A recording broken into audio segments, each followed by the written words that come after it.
Ladies and gentlemen, thank you for standing by.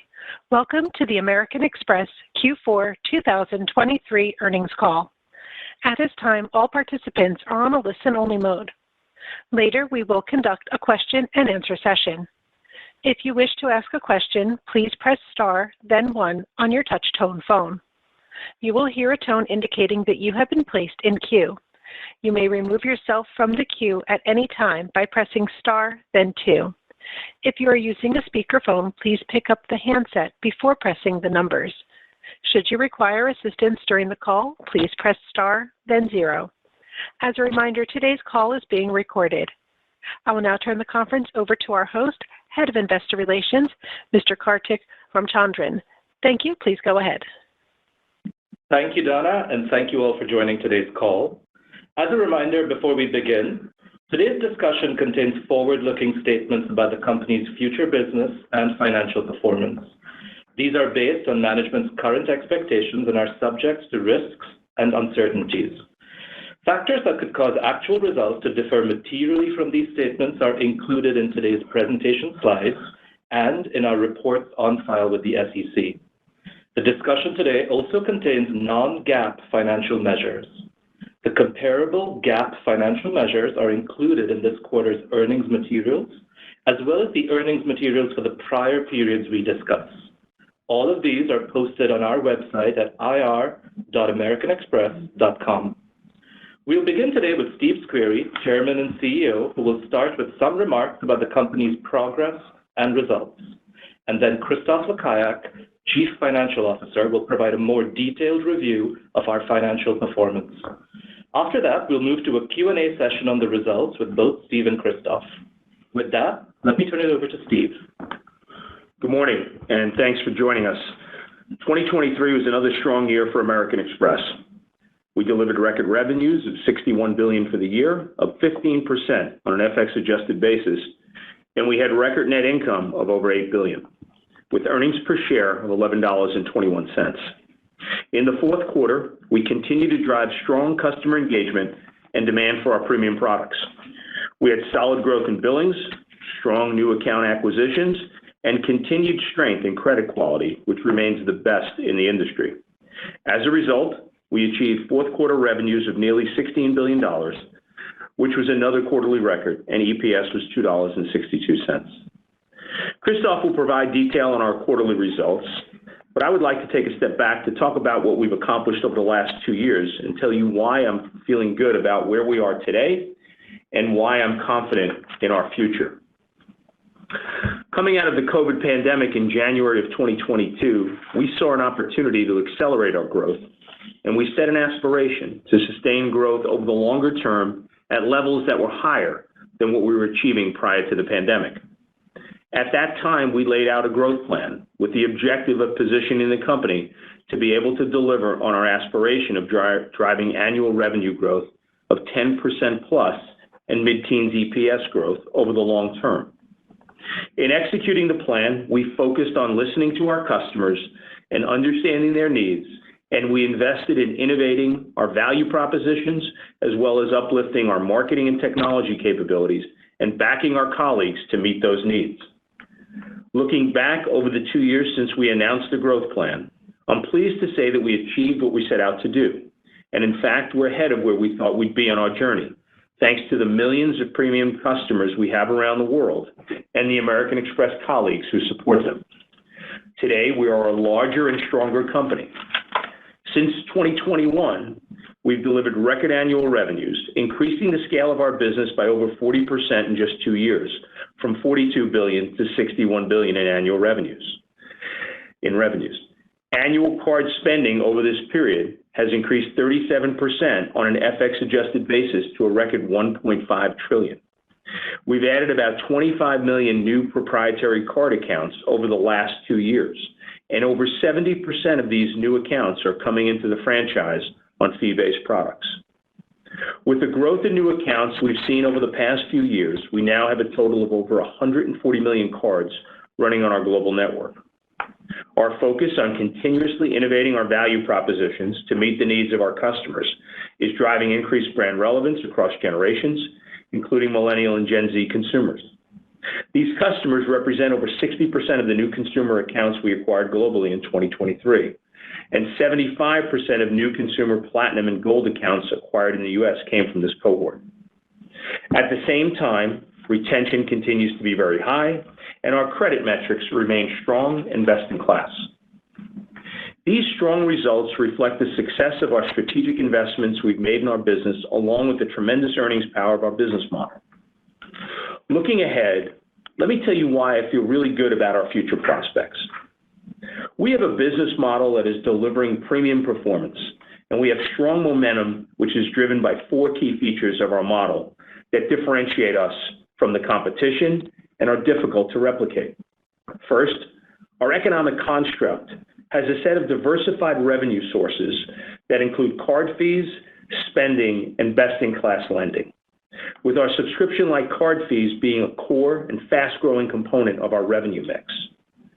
We have a singular focus on premium customers and superior innovative value propositions. Our premium customers are high-spending, loyal, and drive our strong credit performance.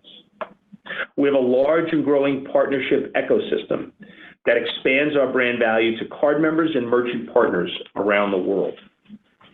And we have a global brand and a servicing ethos that truly sets us apart. Our business model provides us with strong competitive advantages, and the way we've been able to leverage the model's unique elements and execute our strategy has strengthened those advantages, giving us the runway for continuing our momentum across generations, geographies, and both our consumer and small business customers. The power of our business model, combined with the global scale of our premium customer base, the dedication and focus of our talented colleagues, and the attractiveness of the many growth opportunities we see ahead, are the key reasons why I'm confident in our ability to continue on our growth plan. And it's why, going forward, we'll remain focused on our long-term aspiration of delivering annual revenue growth of 10% plus and mid-teens EPS growth. We believe this aspiration is the right one, and we aim to achieve it every year. However, we manage the company for the long term, and we anticipate there will be a range of potential outcomes in any given year due to a variety of factors such as external environment and actions we might take that we decide are best for the business. Looking at this year, the continued momentum we've seen in the business as we've executed our strategy gives us confidence in our guidance for 2024, which is in line with our long-term aspiration. For the year, we expect to deliver annual revenue growth between 9% and 11% and full-year EPS of $12.65 to $13.15. In addition, we plan to increase our quarterly dividend on common shares outstanding to 70 cents a share, up from 60 cents, beginning with the first quarter 2024 dividend declaration. This represents more than a 60% increase in the dividend from when we introduced our growth plan in January of 2022. As always, we will continue to run our business for the long term, and we'll do that by listening to our customers and meeting their needs through innovative, unique value propositions and exceptional service that reflects our brand built on trust and security, delivered and supported by a world-class colleague base. In keeping our focus on backing our customers and our colleagues, we are confident that we will continue to deliver strong growth on a sustainable basis over the long term. Thank you, and let me now turn it over to Christophe. Thank you, Steve, and good morning, everyone. It's good to be here to talk about our 2023 results, which reflect another strong year of performance, and to lay out our expectations for 2024. I will discuss both our quarterly and full-year results this morning, since it's year-end, and since looking at our business on an annual basis is more in sync with how we run the company. Starting with our summary financials on slide 2. Full-year revenues reached an all-time high of $60.5 billion, up 15% on an FX-adjusted basis. Our fourth quarter revenues were $15.8 billion and grew 11% year over year. This revenue momentum drove reported full-year net income of $8.4 billion and earnings per share of $11.21. For the quarter, we reported net income of $1.9 billion and earnings per share of $2.62. Let's now go to a more detailed look at the drivers of these results, beginning with Bill business on slide 3. We reached record levels of spending for both the full year and the fourth quarter in 2023. Total bill business grew 9% versus last year on an FX-adjusted basis. In the fourth quarter, bill business grew 6% as we continued to see more stable growth rates after lapping the prior year impact of Omicron back in the first quarter. This 6% growth rate does reflect a bit of softening versus last quarter, but I would point out that the number of transactions from our card members continues to grow double digits year over year, a good indicator of the engagement of our customer base. Our growth was driven by 5% growth in goods and services spending, and although slower than last quarter, continued strong growth in travel and entertainment spending, up 9% for the quarter.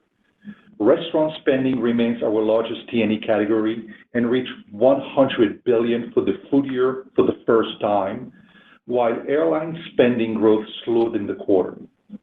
There are a few other key points to take away as we then break down our spending trends across our businesses. Starting with our largest segment on slide 4, U.S. consumer grew billings at 7% this quarter. We continue to see growth across all generations and age cohorts, with millennials and Gen Z customers again driving our highest bill business growth within this segment. Their spending was up 15% this quarter. Looking at commercial services on slide 5, overall growth came in at 1% this quarter, consistent with last quarter's growth rate. Spending growth from our U.S. small and medium-sized enterprise customers remained modest, given unique dynamics seen by small businesses over the past few years. Specifically, in 2022, we saw a large increase in organic spending as businesses restocked their inventories following supply chain issues during the pandemic. This caused a significant grow-over challenge for spending from this segment in the industry in 2023. Importantly, we continue to see strong levels of demand for new accounts, high levels of retention, and strong credit performance on our small business products. Looking ahead, this positions us well for the future as spending growth rebounds. And lastly, on slide 6, you see our highest growth again this quarter in international card services. We continue to see double-digit growth across all regions and customer types. Spending from international consumers and from international SME and large corporate customers each grew 13% in the fourth quarter. Overall, while we're seeing a softer spend environment, we are pleased with the continued strong engagement and loyalty of our card members across the globe. As we think about 2024, we are assuming a spend environment similar to what we've seen in the past few quarters. Now, moving on to loans and card member receivables on slide 7, we saw year-over-year growth of 13%. We expect this growth, which has been elevated versus pre-pandemic levels, to continue to moderate as we progress through the 2024, but to still grow modestly faster than billings. Turning next to credit and provision on slide 8 through 10. First, and most importantly, we continue to see strong and best-in-class credit metrics. We attribute this performance to the high credit quality of our customer base, our robust risk management practices, and our disciplined growth strategy.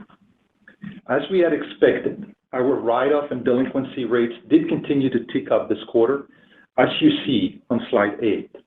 Going forward, we expect to see these delinquency and write-off rates remain strong, with modest increases in 2024. Turning now to the accounting of this credit performance on slide 9. The modest increase in our card member loans and receivables delinquency rate, combined with a quarter-over-quarter growth in our loan balances, resulted in a $400 million reserve build. This reserve build, combined with net write-offs, drove $1.4 billion of provision expense in the fourth quarter.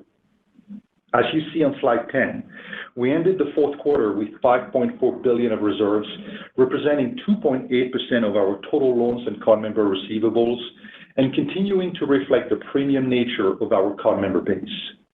This reserve rate remains about 10 basis points below the level we had pre-pandemic or day one CECL. We continue to expect the reserve rate to increase a bit as we move through 2024, similar to the modest increases we've seen over the past few quarters. Moving next to revenue on slide 11. Total revenues were up 11% year-over-year in the fourth quarter and up 15% for the full year on an FX-adjusted basis. Our largest revenue line, discount revenue, grew 5% year-over-year in Q4 and 9% for the full year, as you can see on slide 12. This growth is mostly driven by the spending trends we discussed earlier. Net card fee revenues were up 17% year-over-year in the fourth quarter and 20% for the full year, as you can see on slide 13. As we expected, growth continued to moderate a bit this quarter from the high levels we saw earlier this year, reflecting our cycle of product refreshes. In 2024, we expect to exit the year with some further momentum compared to the current growth, supported by continued product innovation and our focus on premium value propositions. We currently have plans to refresh around 40 products globally next year. In the quarter, we acquired 2.9 million new cards, and the spend revenue and credit profiles of our new card members continue to look strong. Moving on to slide 14, you can see that net interest income was up 30% year-over-year on an FX-adjusted basis in Q4 and 33% for the full year. This growth is driven by the increase in our revolving loan balances and also by continued net yield expansion versus last year. When you think about 2024, you should expect to see net interest income growth moderate as balance growth moderates, with some continued tailwind from our tenured customers continuing to rebuild balances. And I would remind you that for our business model, we would not expect to see a meaningful impact from a lower interest rate environment next year. To sum up revenues on slide 15, the power of our diversified model continues to drive strong revenue momentum. Looking forward into 2024, we expect to see revenue growth between 9% and 11%. Moving to expenses on slide 16. Overall, total expenses were up 5% in the fourth quarter and 10% on a full-year basis, both growing significantly lower than revenue. This expense growth reflects the strong growth we are seeing in our business, the investments we've made, as well as our continued focus on expense discipline. Starting at the top of the page with variable customer engagement expenses. These costs came in at 40% of total revenues for the fourth quarter and 41% for the full year. I would note that these costs came in a bit lower than our expectations, reflecting some of the natural hedges in our model. As T&E spend growth slowed a bit in the quarter, we saw lower rewards costs than we had expected. For example, a lower mix of redemptions for airlines tickets and fewer points earned on airline spend. In 2024, I would expect our variable customer engagement expenses to grow slightly higher than our revenue as we continue to focus on our premium products and drive engagement from our card members. On the marketing line, we invested around $1.2 billion in the fourth quarter and $5.2 billion for the full year. This is a bit below last year and our expectations to have marketing spent at around $5.5 billion. Marketing expense came in lower than we expected for the quarter, reflecting lower demand given the softer T&E environment. However, we saw demand increase as we moved through the quarter, and we continue to plan for increased marketing spend in 2024. We're confident that with our sophisticated acquisition engine, we'll do so in an efficient way. Moving to the bottom of slide 16 brings us to operating expenses, which were $4.2 billion in the fourth quarter and $14.9 billion for the full year 2023. This was above our original expectations, driven by a few notable items in the quarter. First, as part of the normal course of business, we set up a reserve to cover expenses as we continuously look to enhance the organization's effectiveness. We also set up a reserve for exposure to a specific merchant, and like many others, we were impacted by the devaluation of the Argentine peso, which increased our OPEX in Q4 by $115 million. Looking forward, we continue to see OPEX as a key source of leverage and are focused on delivering low levels of growth as we have historically done. In 2024, we expect operating expenses to be fairly flat to this year's expense. We will, of course, continue to assess opportunities as we move through the year, and our flexible model will allow us to dial up or down investments as needed.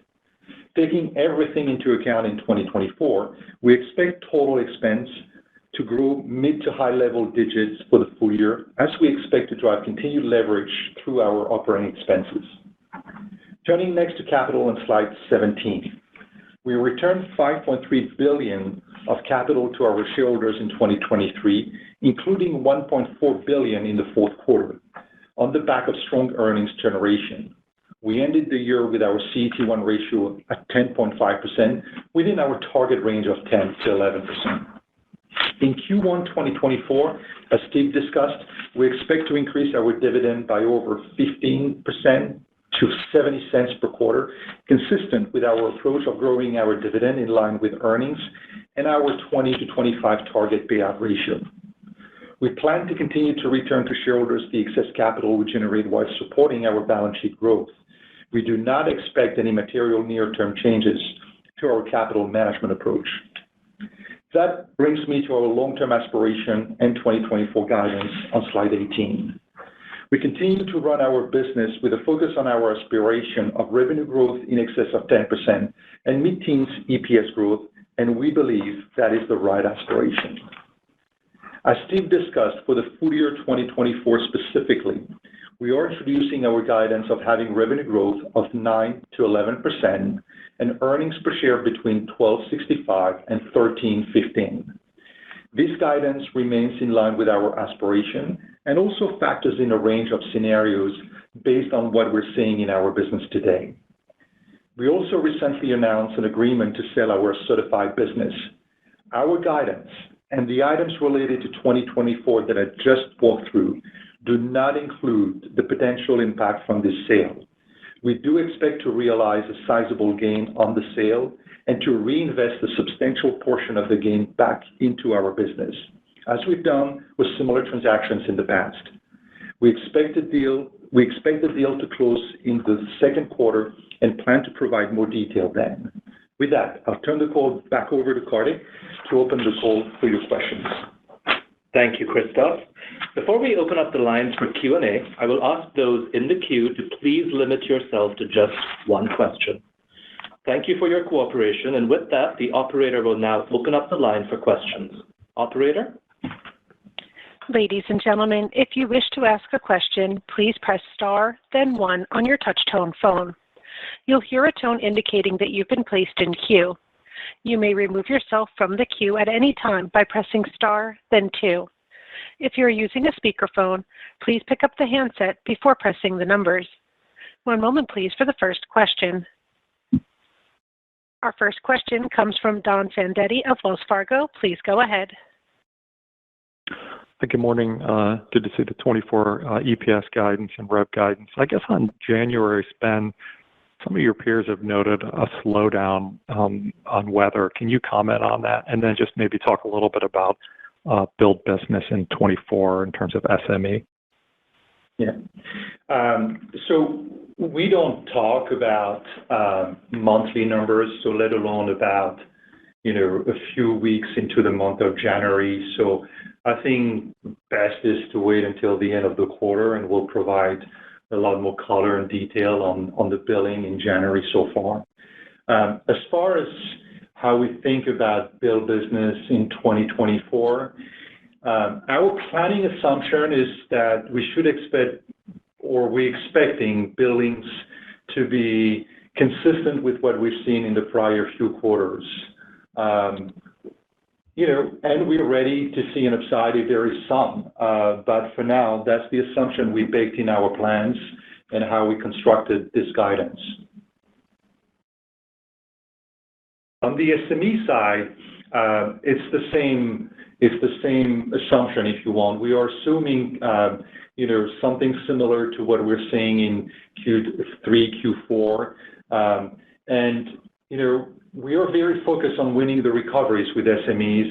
As I said in my remarks, these card members have been through a lot over the last 2-3 years, and we are focusing on providing the best experience, the best products.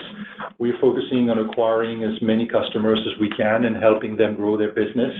And we'll be ready when they're ready. Historically, this has been a volatile segment for us. You know how dynamic these customer segments are.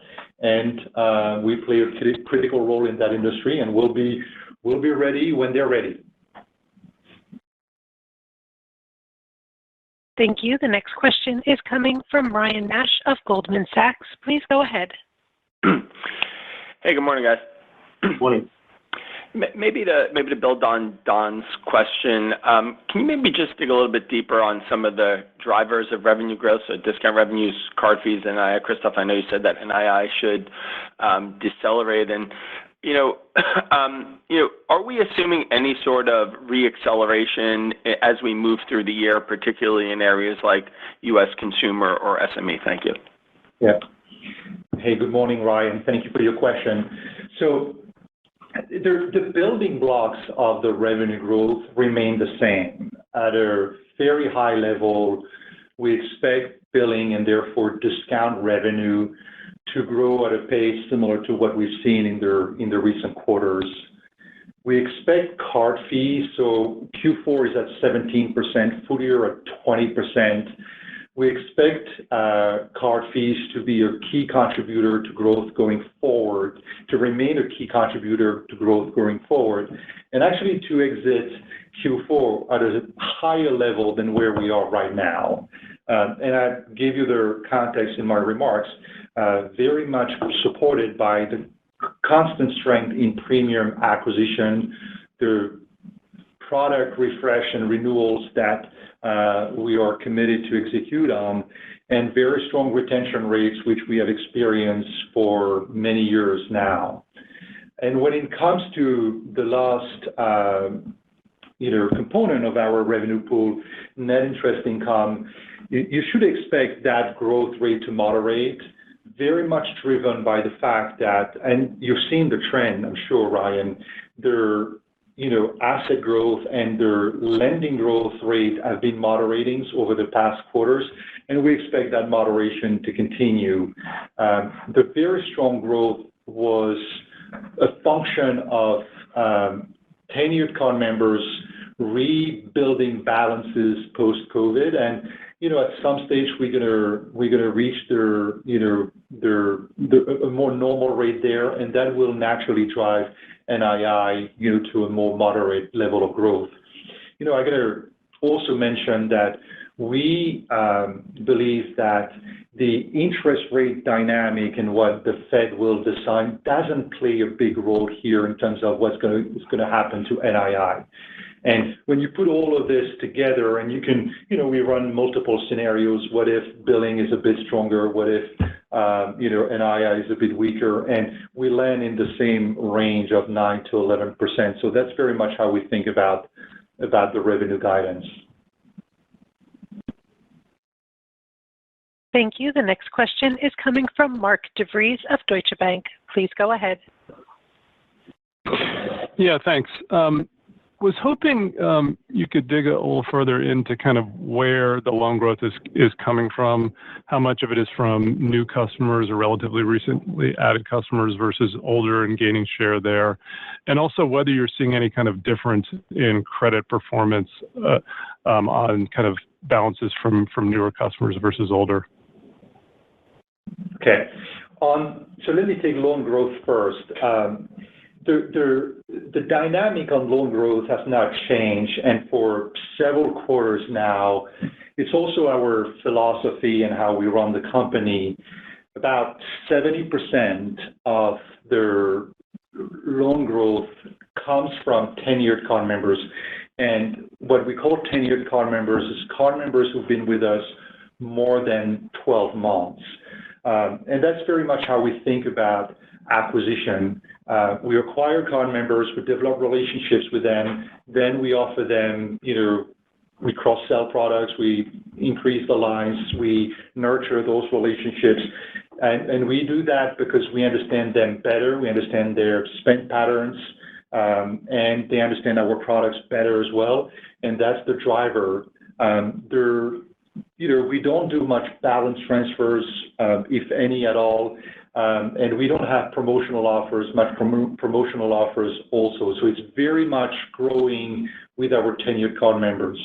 And it's part of our strategy to contain, or if you want, the credit risk and to control it.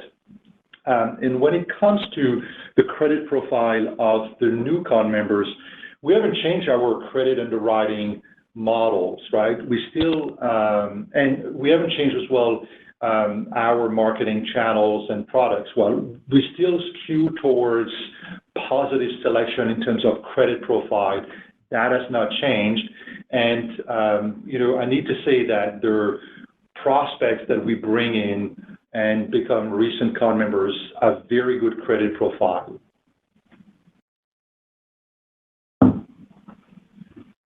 Thank you. The next question is coming from Bill Carcache of Wolfe Research. Please go ahead. Thank you for taking my question. Good morning. I wanted to follow up on your comments about customer engagement spending outpacing revenue growth. Can you speak broadly to your ability to continue to drive customer engagement with elevated investment spending while at the same time offsetting that margin pressure with operating expense leverage in other parts of the business? And I guess, do you anticipate positive operating leverage on an aggregate basis, with revenue growth outpacing the sum of that customer engagement and operating expense combined? Okay. There's a lot here. So let me first take you through customer engagement. The key thing for us, and you heard us say this for years, right? We build premium products and we price for that value. You heard say as well that over the last years, the mix of the portfolio shifted more towards premium products. That premiumization of the portfolio is the key driver behind that ratio of variable customer engagement expenses to revenue. The more platinum card members we bring, the more variable customer engagement expenses you should expect to see. But at the same time, we have a lot of initiatives to actually optimize this. We have a lot of innovation in that space. I'm going to share with you one that is driving a lot of efficiencies for us. We recently introduced the pay with point option where you can actually go in the app or the website, select one specific transaction and pay with points. So we have that either constant innovation to try to delight the customers, make their life easier, and at the same time, create efficiencies in terms of the weighted average cost per point. Specifically in Q4, one of the driver of that efficiency or that variable card member engagement expense was the fact that we saw less point redemption with airline tickets, which is one of the most expensive cost per point that we have. That drove some efficiencies in that metric. We also saw, as there was some softness in some T&E categories, less point accelerators earned, and that created as well some efficiencies there. The reason why I'm pointing that out is just to give you some example of some of the natural hedges that exist in our business model, where when you see a little bit of softness in the top line, that creates some savings as well in some expense lines. So, we guided towards a little bit of an increase in terms of the variable card member engagement expenses, and we're going to keep monitoring that, but I feel good about that trend. And I think that margin is still very strong and able to generate very strong earnings. We committed to containing OPEX, and as I said, we expect 2024 operating expenses to be, about flat to where we are ending 2023. And marketing expenses will dial up or down based on opportunities that we see based on the efficiencies that we create as well. The model works really well, as you can see, and I'm comfortable that the model is strong, and we are stress testing that model, running multiple scenarios, and it works well in terms of its ability to generate earnings over time. And I would say risk-adjusted earnings, because that powerful model, what we pay on variable card member engagement expenses, comes back with a multiple on the credit line. We attract positive select. We generate positive select. We attract premium card members who have a very strong credit profile. And I like paying for that as opposed to trying to control the credit risk down the road. Thank you. The next question is coming from Jeff Adelson of Morgan Stanley. Please go ahead. Hi, good morning. Thank you for taking my questions. Chris and Steve, just wanted to dig into the softer T&E trends a little bit. It looks like you're seeing some softness, particularly in airline spend. You're seeing some slower point redemptions for tickets there. Just maybe give us some insight into what you're hearing and seeing from your card members on that front. And then just maybe in the forward look, can you help us understand what you're kind of embedding in your expectations for T&E from here? I think in the past you've talked about how the booking trends have been a pretty good indicator of what's to come. Maybe any comment on what you're seeing there? Yeah. So the T&E, sequentially, the growth rate came down.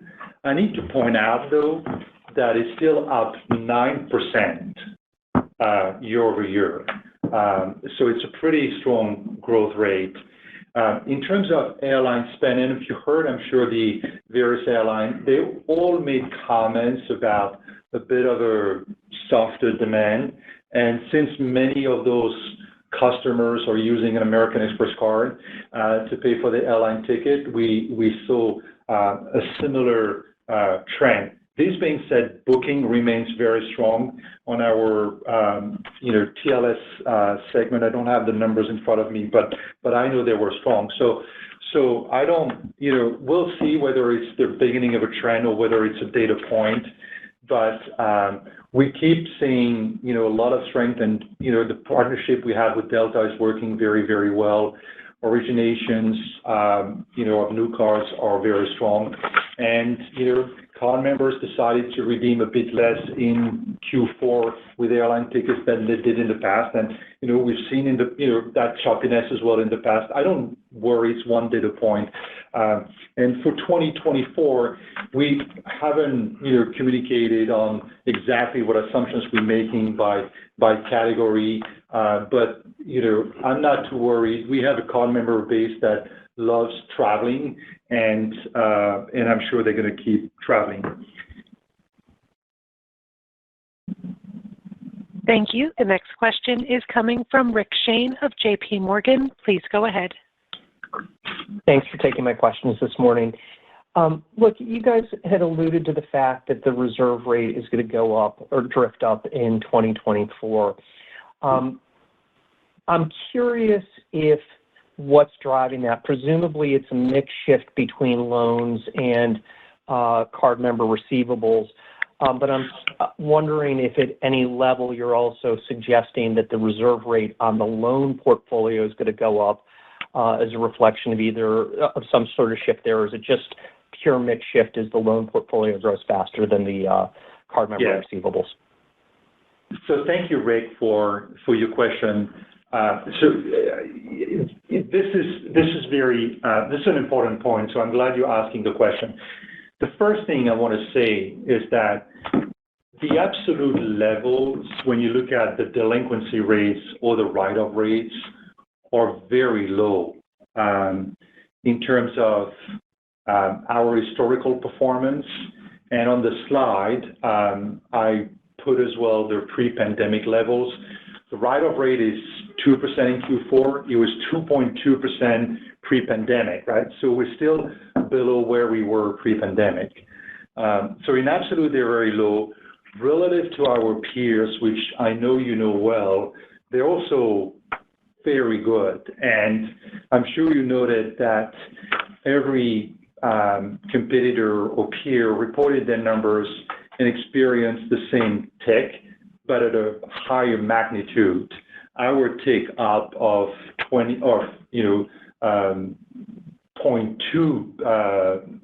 basis point is one of the lowest in the industry. So I feel good about where we are, and I feel good about the trend. When it comes to the dynamic in the portfolio, the key driver behind this is that there's still some normalization going on here. We are moving from sub 1% write-off rate during the pandemic. As you all know on this call, this was not a sustainable level, and these rates are normalizing, and they are normalizing at a slow pace, and I like that. And the 2% is, again, a place where I feel comfortable from a credit standpoint. The other thing to expand a little bit and take a step back in terms of, what kind of loan growth we are seeing. The biggest contributors in terms of loan balances are their pay over time facility that we offered with our charge products and their co-brands cards. And so both those portfolio have very strong credit profile and better credit profile than what we call internally proprietary lending, which includes Blue Cash Every Days, for instance. So if anything, the profile of the portfolio and the mix of the portfolio is shifting and evolving more towards product that have a strong credit profile and high velocity. This being said, that normalization is happening, and that's what's creating that little tick up. And as I said in my comments, we're not quite done with that normalization. There's still a bit more to come in our mind, but not a lot. Thank you. The next question is coming from Saul Martinez of HSBC. Please go ahead. Hey, good morning. Thanks for taking my question. Maybe I just ask on capital. Is there any updated thoughts on how you're thinking about Basel Endgame? Obviously, your preliminary expectations of the proposal, at least, are that it would, take you down to, closer to 7%. But, there is a lot of talk about that being, being softened. Just how are you thinking about, capital management? You obviously increase your dividend, but how are you thinking about buybacks going forward in light of the uncertainty? Yeah. So thank you for your question. So not a lot has changed on that front, outside of the fact that we've been meeting with regulators. Steve met with regulators. I met with regulators as well. And what I can tell you is that they are listening, they're engaged, and I think they understand our comments. The ball is back in their camp now, and they're incorporating all the comments they received from the industry. And I'm sure you've seen a lot of those comments as well. So they have a lot of work to do. Right now, we're in waiting mode. And I think we're expecting, the current estimate is we're expecting or at least their next version of the rules by the end of 2024. We'll see. It took 10 years to get to their first draft, so we'll see when we get the next version. I'm not too concerned. I feel good about our starting point and our capital position.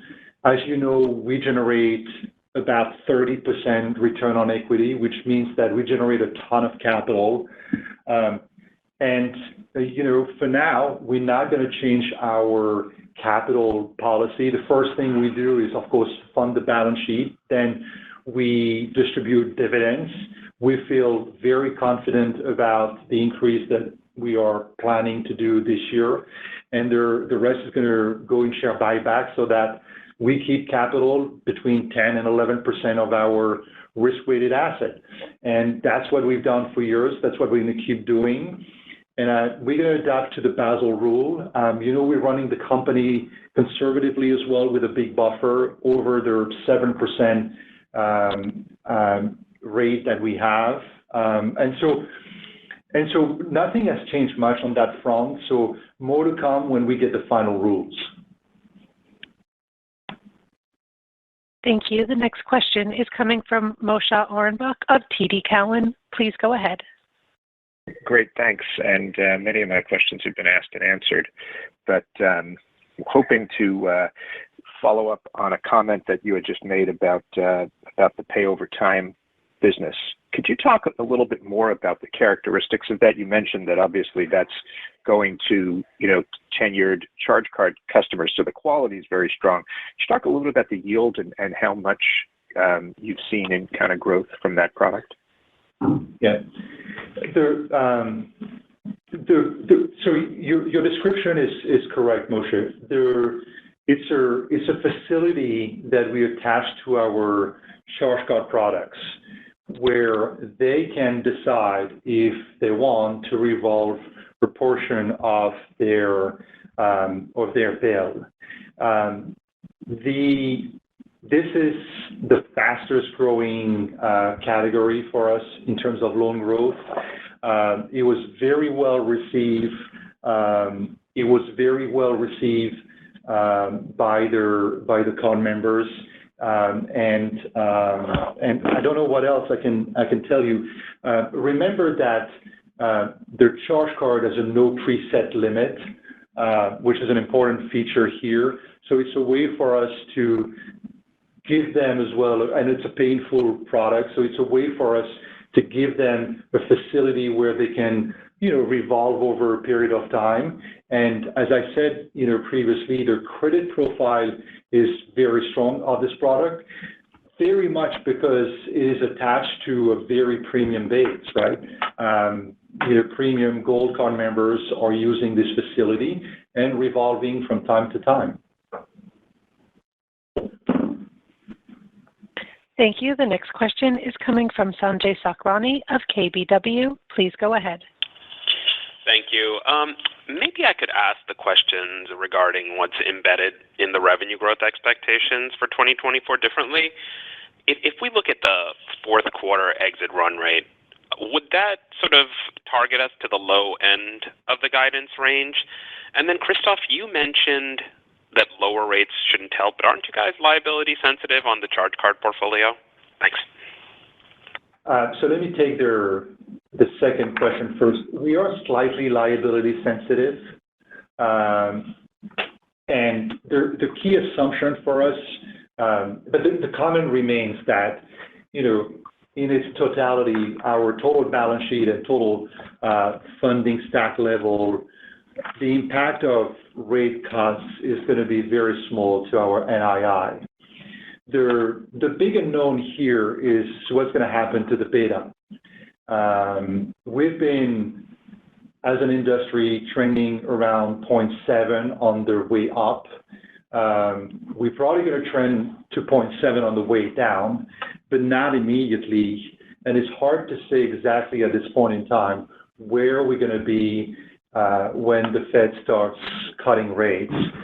We are making assumptions that we think are conservatives, but we don't know for sure, and we'll see where we are. So there is a bit of uncertainty here, but what you know for sure is that you should not expect a big impact to our NII depending on the rate curve. Going back to your first question around revenue, I don't have a lot to say on top of what I said earlier and what I said in my prepared remarks. I'm happy to be surprised on the upside if bill business is stronger. Card fees, we have good visibility. NII, I think the trend is very established. And on billing, as I said, we are assuming at this point in time something consistent with what we've seen in the previous quarters. And we'll see where we are at the end of the year. But if the economy rebounds, if the growth is a bit stronger than what is expected by economists, and our card members, are optimistic and keep spending, I'd be delighted to have a higher bill business to report. Thank you. The next question is coming from Dominic Gabriel of Oppenheimer & Co. Please go ahead. Hey, good morning, Steve and Christoph. Thanks so much for taking my question. I was just curious about the total card growth. I mean, we all know that you've seen some really excellent account acquisitions over the last number of years. But I was just curious about total card growth versus proprietary card in force growth, in particular this quarter. If there's any color you can provide on why that may diverge or what the strategy is between maybe having more proprietary cards as a percentage of total cards. Anything on that would be excellent. Thanks so much. Yeah. So we have about 140 million cards that can transact on our network. Out of the 140 million cards, about 80 are issued by American Express. That's what we call the proprietary cards. They represent the bulk of the spend, and they drive the very vast majority of our economics. From a growth rate standpoint, if you look at cards in force, and it's you'll see that in the details of our disclosures, the proprietary cards in force are up 5% year over year, and the total cards in force, so including their cards issued by network partners, is up 6%. Does it answer your question? Very much. I really appreciate that. Have a good day. Thank you.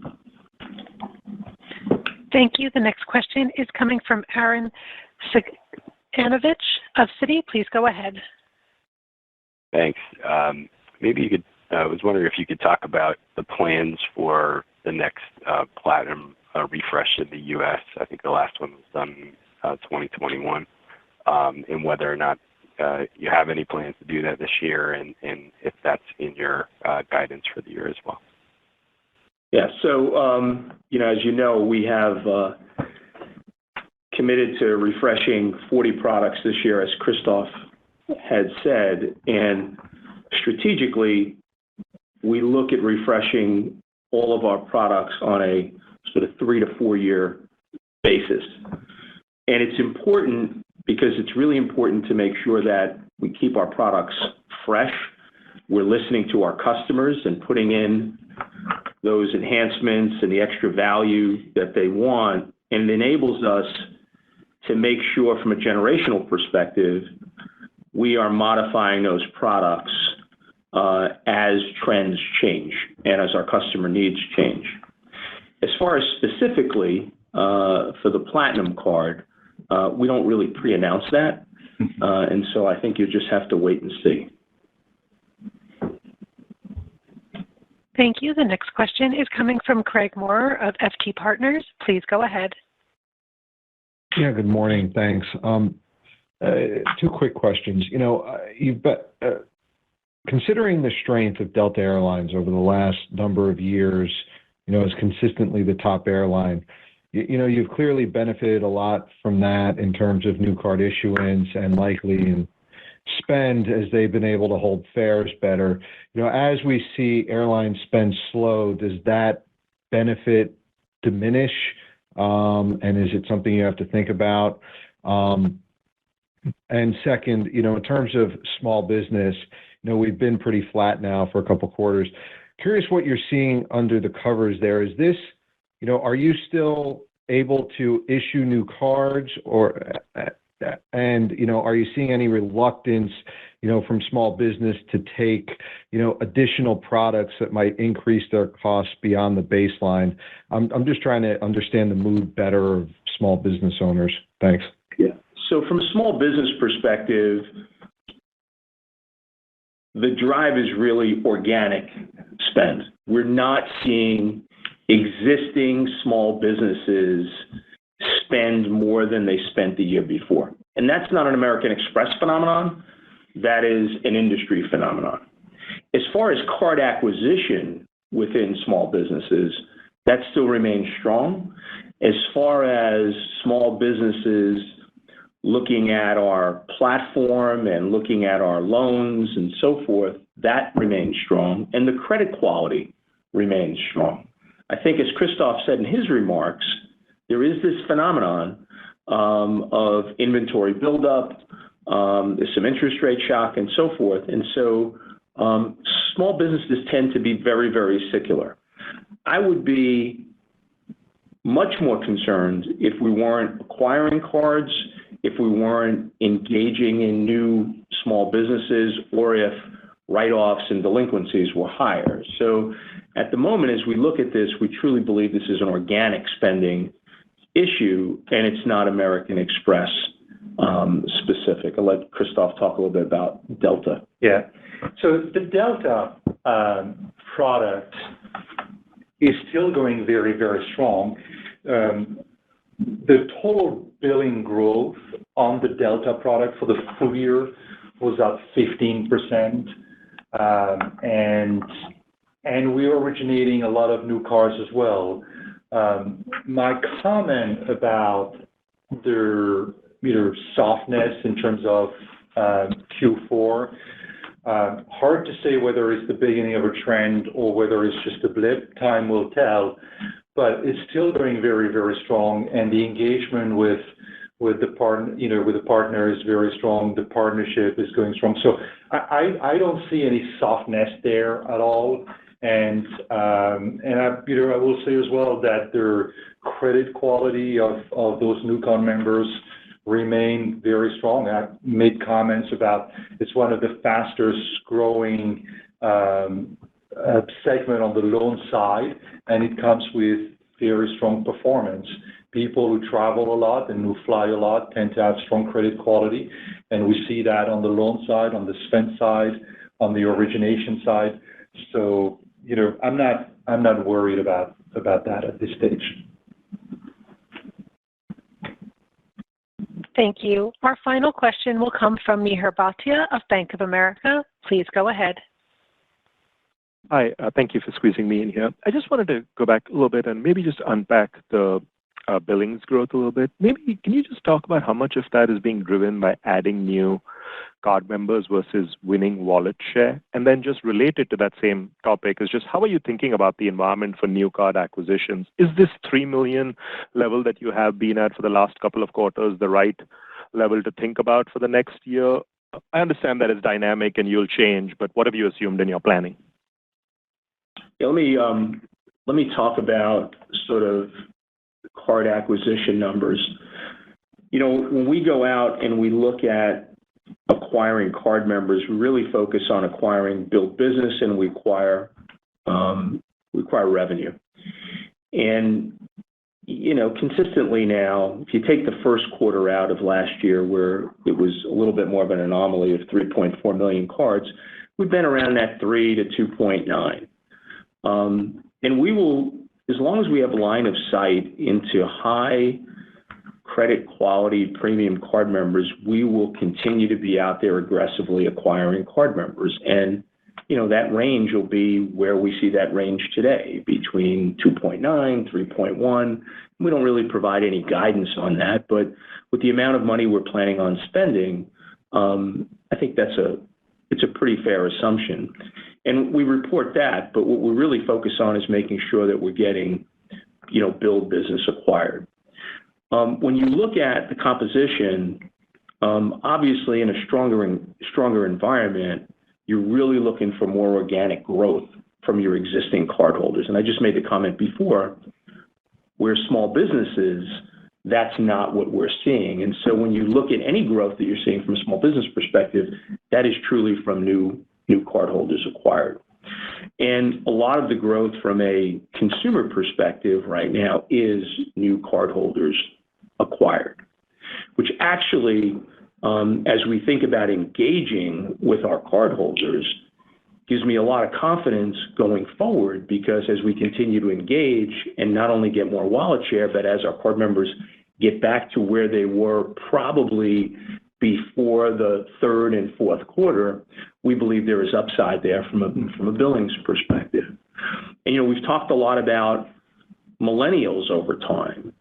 And, we get on this growth trend, we get on this trajectory with these millennials and Gen Zers where we start with a higher share of wallet, and we start with that higher share of wallet because they're used to using their American Express card everywhere. And as they move through their life cycles, their wallets increase. And so we have a lot of confidence in the long-term lifetime value of the millennial base and of the Gen Z base that we're now acquiring. And you see, even in this fourth quarter, that is 32% now of our total spending. So, the way to think about this right now is a lot of the growth that you're seeing is coming from new card acquisition, but there will be an organic step up as the economy gets better. So, and that gives us a lot of confidence of how we're positioned for future growth over the long term, which gives us confidence to say, aspirationally, we should be a 10% plus revenue company. And that's why you see the guidance that we've given this year, and both from a revenue perspective and an EPS perspective.